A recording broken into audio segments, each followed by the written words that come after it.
Picture this. You're a Mongol warrior in 1232 AD. You've conquered half the world. Nothing can stop you. Then you hear it, thunder. But there are no clouds. Your horse panics, the ground shakes, and you realize something terrifying. The Chinese just threw the world's first hand grenade. What if ancient Chinese armies had weapons that make modern tech look like toys? What if their biggest failures teach us more than their wins? Stay with me. In 15 minutes, you'll discover 7 innovations that will change how you think about war forever. Here's what you get wrong about ancient Chinese warfare. You think it was honor and tradition, swords clashing, one-on-one fights? Wrong. Ancient Chinese engineers were centuries ahead. They built weapons for modern battlefields. They created spy networks like today's CIA. Their siege machines made European warfare look like child's play. I've dug through evidence for years. What I found will shock you. Today we're breaking down 7 game changers. 4 that changed war forever. 3 that failed so badly they teach us everything. You'll learn why China had the most advanced military tech in history, and why being too advanced can kill you. Let's start with the weapon that destroyed the warrior class forever. Here's a mind-blowing question. What happens when you give a farmer the power to kill a knight? You get the crossbow. It changed everything. For thousands of years, war belonged to the rich. You needed training, noble blood, expensive gear. The battlefield was a rich man's club. The crossbow smashed that system. Think about a regular bow. Takes decades to master. You need muscle memory, perfect form, years of practice. Now imagine a weapon any peasant could learn in weeks. Point, aim, pull trigger, dead knight. That's what happened during the Warring States period, 7th to 3rd centuries BC. Let me tell you about Ma Ling in 342 BC. Qi faced Wei's elite chariot forces. These weren't regular soldiers. Think ancient Navy SEALs. Trained for decades, heavily armored, unbeatable. Qi's commander had a different plan. He lined up thousands of farmers with crossbows, men who'd never held weapons before that year. When Wei's chariots charged, they hit a wall of bolts. Result? Elite warriors who trained for decades were killed by farmers who learned crossbows in weeks. But wait, there's more. The crossbow was the first point-and-click weapon. It made death democratic. You think ancient war needed noble blood and years of training, but the crossbow proved something shocking. Good tech beats good breeding every time. This wasn't just a weapon, it was a revolution disguised as military gear. If the crossbow made killing easy, what you're about to see literally exploded the rules of war. Forget what you think you know about explosive weapons. While European knights fought with swords, Chinese armies used weapons from World War I. We're talking bombs, grenades, multi-stage rockets, over 1,000 years before Europe caught up. Picture defending a city wall. For centuries, siege war was predictable. Attackers built ladders. Defenders poured hot oil. Brutal but simple. Then China showed up with thunder crash bombs. In 1232 AD, Mongols surrounded Kaifeng. These weren't normal attackers. Mongols had conquered most of the world. They were unstoppable until Chinese defenders started throwing iron shells filled with gunpowder. The explosions could be heard for miles. The psychological impact was devastating. Mongol warriors who never retreated fled in terror before the walls were breached. But here's the crazy part. Chinese engineers didn't stop at bombs.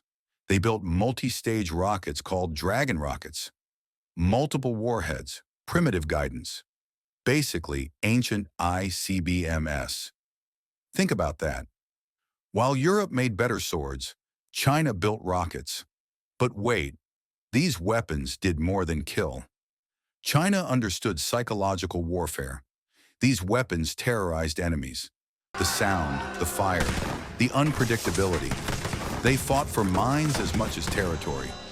You've been taught modern warfare started with World War I, that explosives are recent. Complete lie. Ancient Chinese armies used weapons of mass destruction over a millennium ago.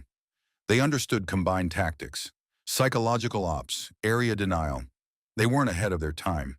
They were ahead of our time. But raw firepower meant nothing without breaking enemy walls. That's where our next innovation comes in.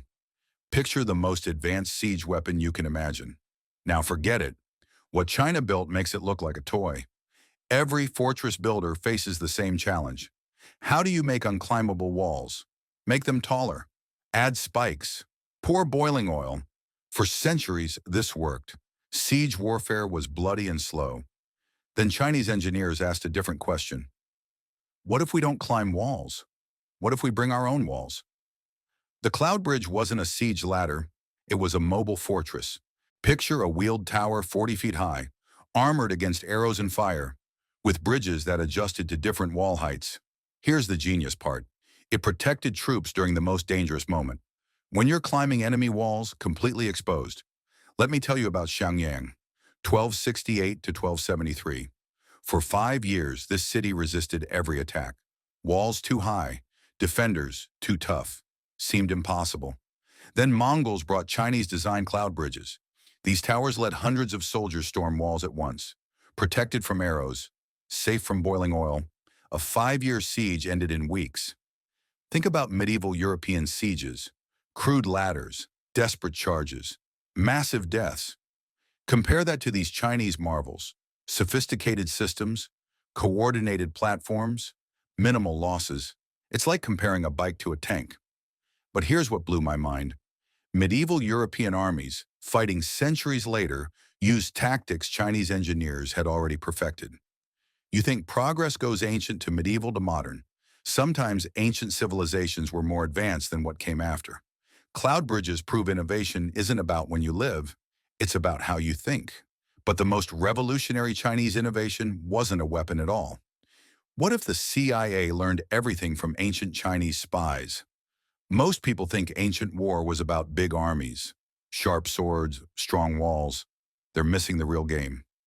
China understood something the world took centuries to learn. Information is the ultimate weapon. Picture 2 armies, same size, same weapons, same training. One commander knows exactly where enemies will attack, their supply routes, their weaknesses, their plans. The other fights blind. Who wins? In 341 BC, strategist Sun Bin faced impossible odds. His army was outnumbered, outgunned, retreating. But Sun Bin had something enemies didn't, a spy network. Here's what he did. He ordered troops to reduce cooking fires each night. First day, 100,000 fires. Second day, 50,000. Third day, 20,000. Enemy scouts reported mass desertion, a broken army falling apart. Wei forces took the bait.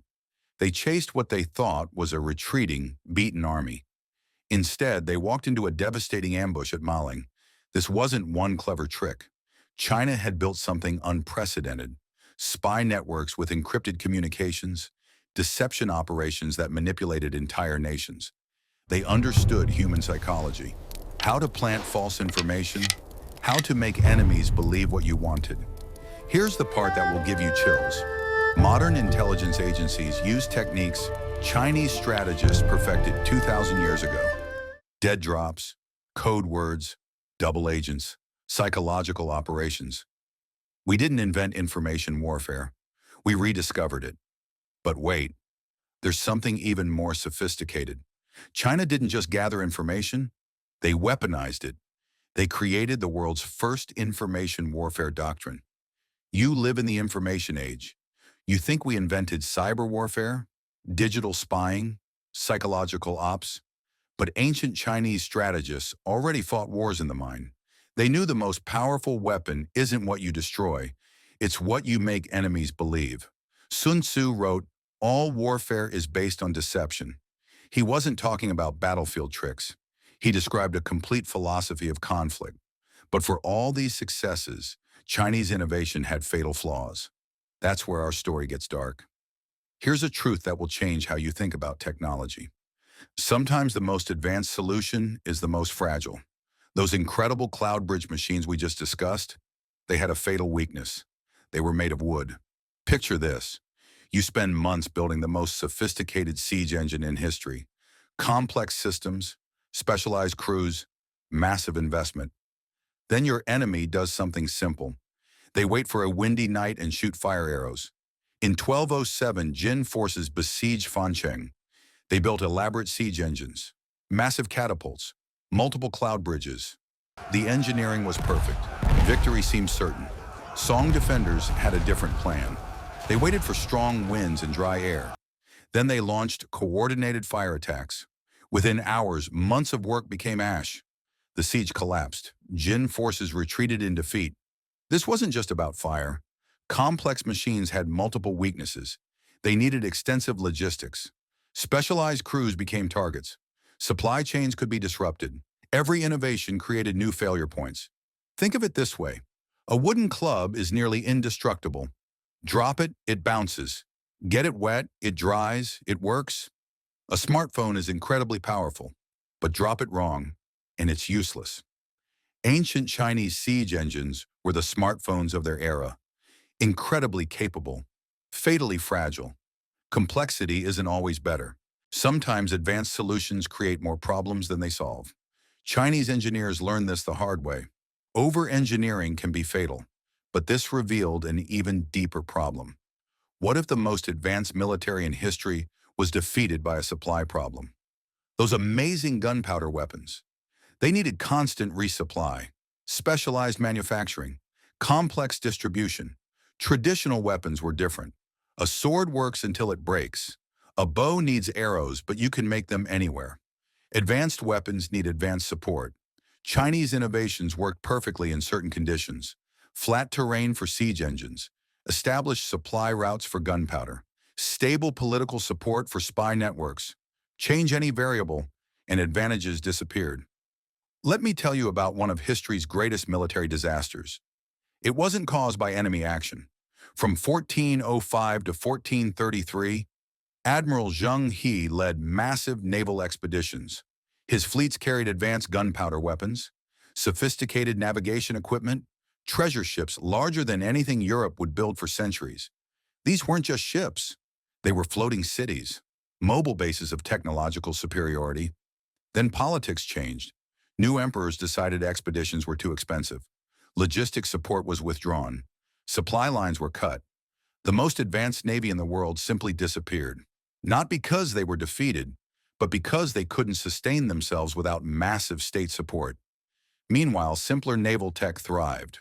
Portuguese caravels, Spanish galleons, less advanced but more sustainable.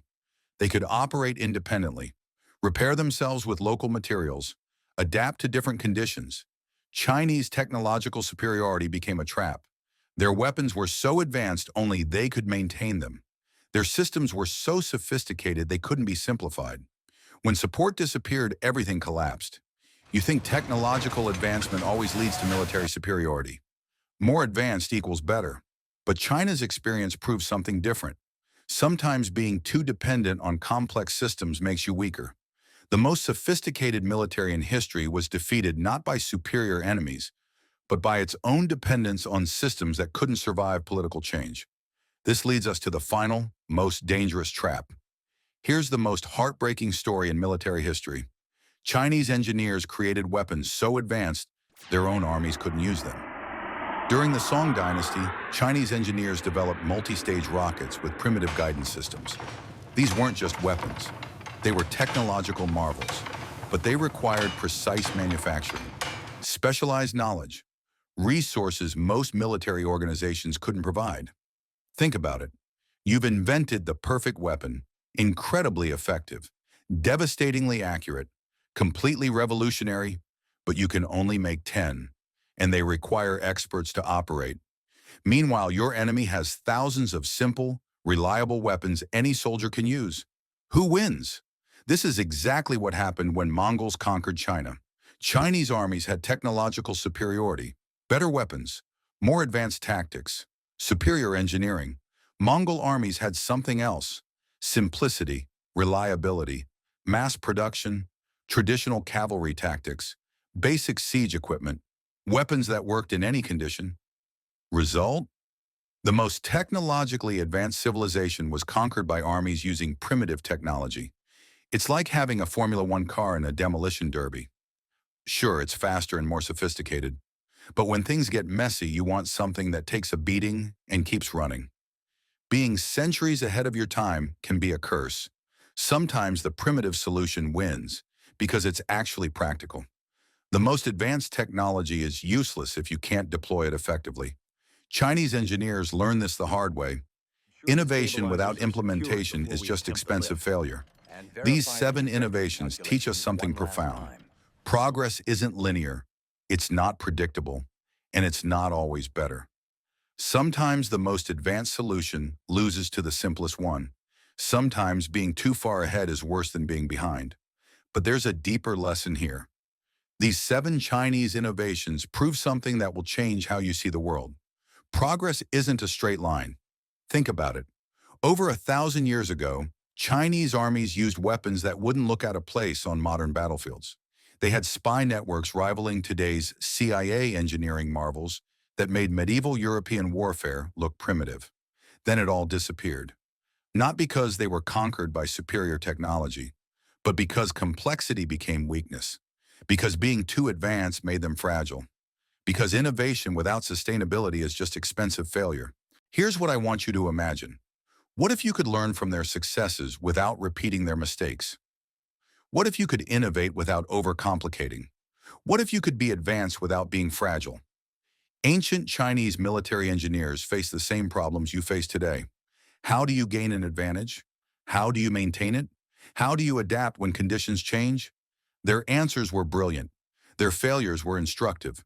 Their legacy is a roadmap for anyone trying to innovate in a complex world. Here's your challenge. Research one ancient military innovation from any civilization. Chinese, Roman, Greek, Persian, doesn't matter. Ask these questions. How did it change warfare? What made it succeed? What made it fail? What can you learn from it today? Share your findings in the comments. Let's build a database of forgotten military wisdom, because the real lesson isn't about ancient weapons or siege engines or spy networks. It's about understanding that true genius isn't just building better solutions, it's knowing when and how to use them. Hit that like button if this investigation opened your eyes to how advanced these ancient civilizations really were. Subscribe for more deep dives into lost innovations that put modern technology to shame. And remember, the most powerful weapon isn't what you can build, it's what you can learn. The ancient Chinese proved that. Now it's your turn to prove it too.